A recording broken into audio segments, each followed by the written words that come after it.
Hello providers and welcome back to the channel. My name is Will Humphreys. In this video series, I am introducing businesses that I either worked with or I wish I had worked with to help me grow my practice. These companies help solve a lot of our day-to-day problems, and today's business is probably one of the most important. We're going to be meeting Chris Ronzio from Trainual.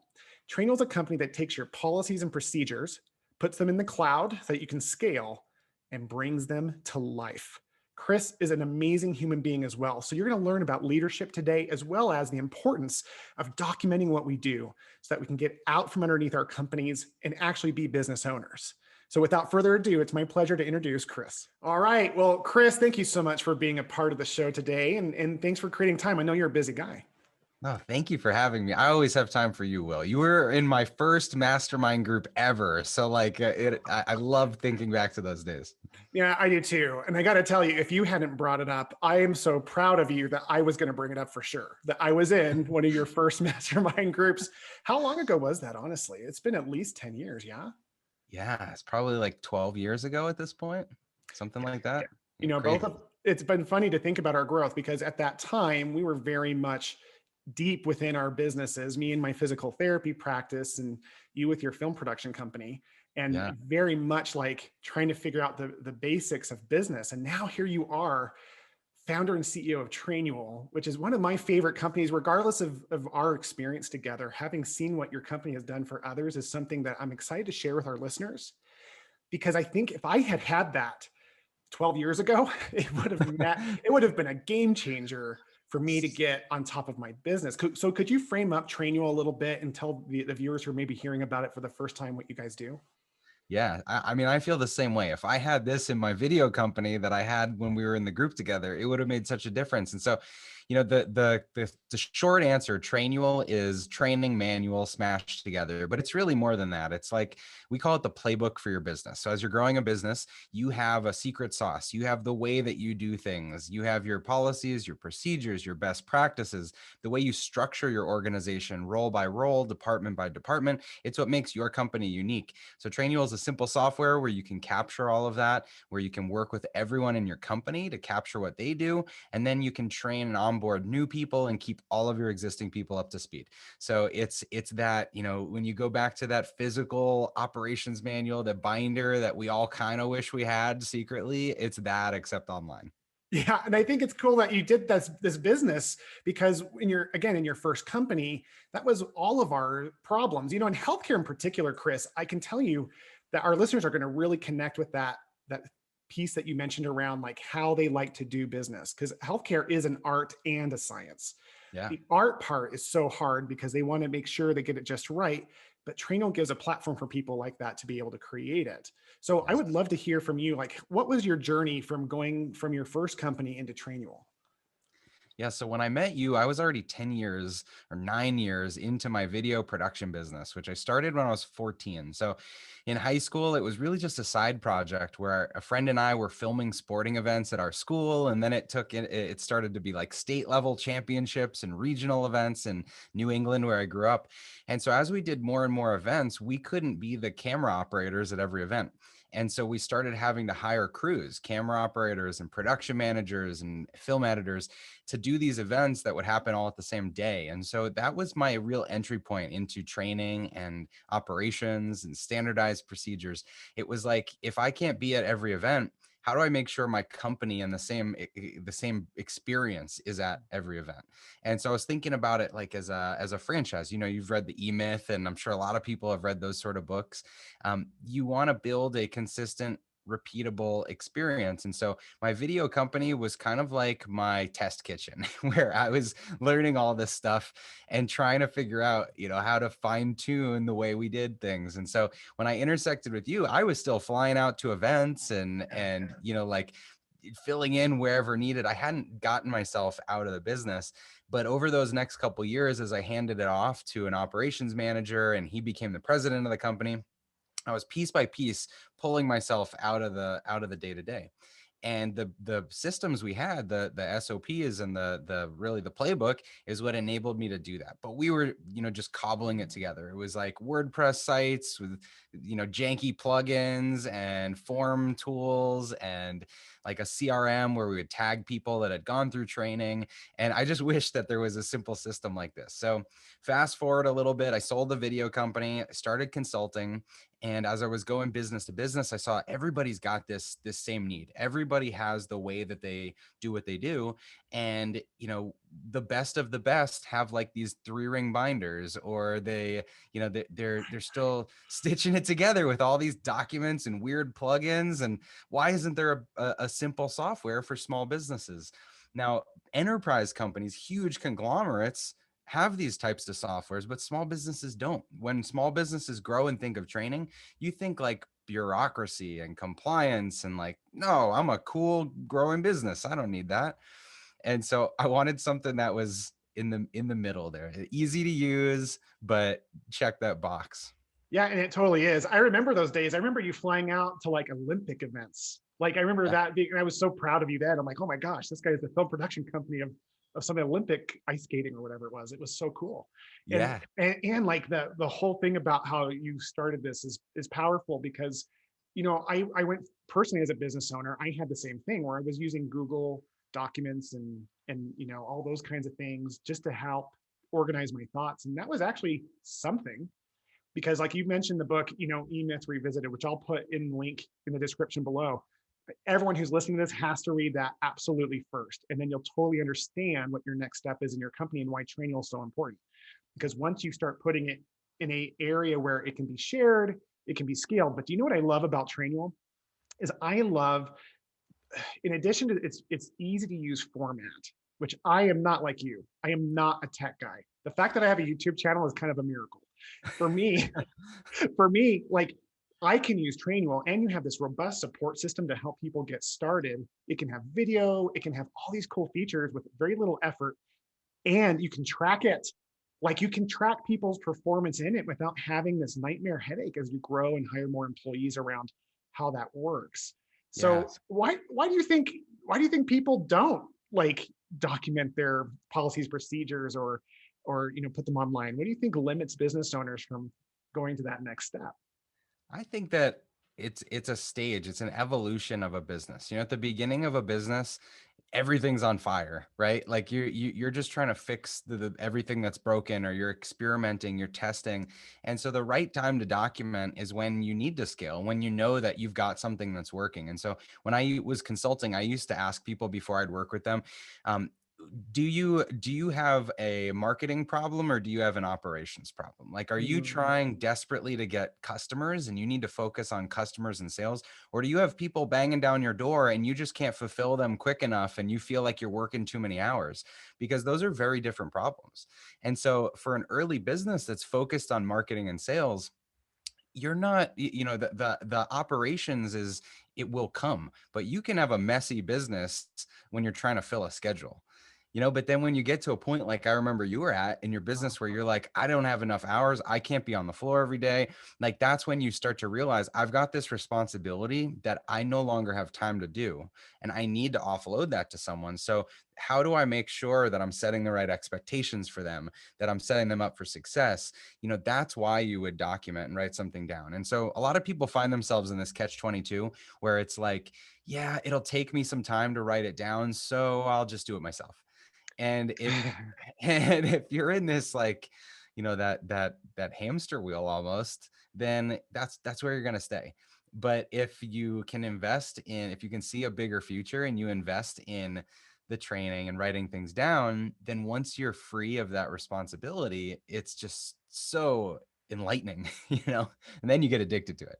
Yeah, it reminds me of something you just posted recently on LinkedIn. I loved it. You were talking about how um, in your post you were saying something along the lines of, my company is exponentially bigger than my video production company is, but I am actually working less in it Yeah. because I have these policies and procedures. And Yeah. I don't think that's something that I understood, right? Like the idea that if I wrote it down and someone else had somewhere else to go besides me to answer questions, it started creating freedom. And that's one of the core things I'm trying to create now is increasing income, impact, and freedom. Yeah. So could you speak into that a little bit? Let's talk about like when you were consulting clients. I love that bit of like marketing or operational problems. So Mhm. what were some of the key things that you would pick up on other than just how busy they were to see if they really needed more of a Trainual type solution? Like what was the symptoms of the problem that you'd pick up on? Yeah, so if they needed if they had an operational problem, it was because all the hours in the day were filled. They were trying to find capacity. Like how do we free up enough profit or free up enough time to go into this stuff that we want to do and don't have time to do? Mm. And I think any person in your business could be feeling like that too. So one of the things I always would ask is I'd interview everybody in the business and I would ask them, if you had, a secret assistant or someone that worked like under your desk or at your house and nobody knew about, like, what are the things that you would offload to those people? And then I would say, all right, great. You just bought yourself 10 or 20 hours. Like now, what do you want to do with that time? What do you wish you had time for? And the gap between the high level stuff that people want to do and the low level stuff that they don't want to do, there's your profitability, you know? That's a good And point. and so it takes that intentionality of understanding what are the things we need to automate or delegate or build systems for in the business, and then that's what you focus on. You don't have to document everything. You have to document the things you want to delegate. So, okay. So when I see all this, now we're kind of getting to the cause and effect of it all. What has it been like for you? What are some of your customer experiences around implementing their policies and procedures, getting free of their business? Because ultimately, that's not really, Trainual and the policy procedure business isn't really what you're into. You're about creating freedom and creating this like cure for burnout. And I'm hoping my listeners will hear that. Like this is the cure for burnout in healthcare, is Wow. standardizing these things and growing. So what's that like for you? And do you have any examples of people that you've talked to who've been able to grow by doing Yeah, man. First of all, cure for burnout is going to be one of our slogans now on our website. Like, that? I want to do one of those like late night infomercials about like, have you been struggling with burnout? And like, there's now Totally. a cure for burnout. But thank you for that idea. But yeah, that's absolutely what it is. I mean, so I'll give you just a couple examples. Like there is a maid service that has just exploded over the last, as cleaning and COVID cleaning for Airbnb rentals and things like that has become such an important part of just society. There's this maid service that uses Trainual to train people that have just been hiring like hundreds of people a month and it blowing up. And the founder has sent us messages like, I have no idea how we would have been able to capture this demand if I didn't have a way to train people. Because before they're like meeting everyone one-on-one in the office or doing hour-long phone calls with people. And when you start to think about like, I was on a show earlier today and the guy said, start thinking about what happens if this works, like what happens if this Yeah. goes well. And it's that sort of prep that like, if things really start to scale, that's when I'll be kicking myself that I didn't actually write this down or document this in advance. And so that's kind of what you're doing. It's when you've got like the hint that success is coming. That's when you need to formalize this, because if you start getting a lot of people doing something and doing it the wrong way, it could either go really bad or it could go really well. And how prepared you are for that is what makes a difference.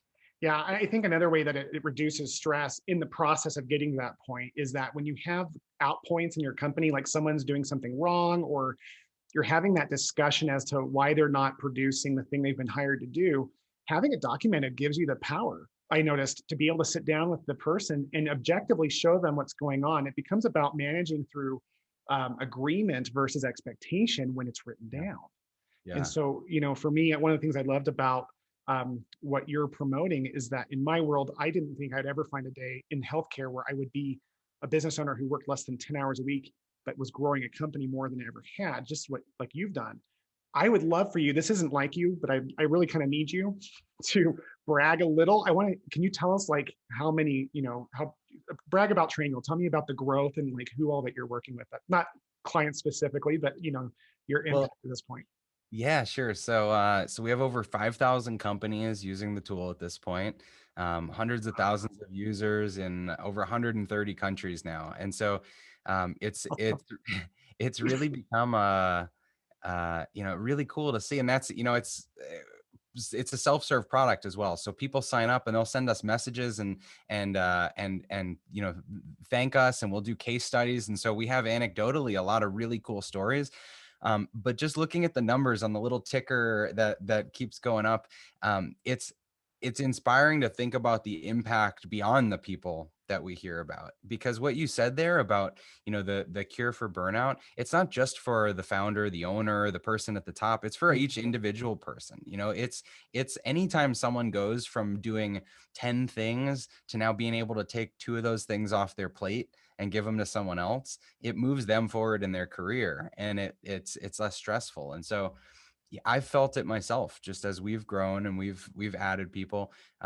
I think the LinkedIn post that I put out was just that, like, the business almost doesn't need me. I do a lot of these shows and stuff like that, but it's kind of cool to think about that. Like, the business could run totally without me. I could take a month off and everything would be fine. Hopefully they'd miss me, but but everything would be fine. And I think that's the dream of where you want to get to.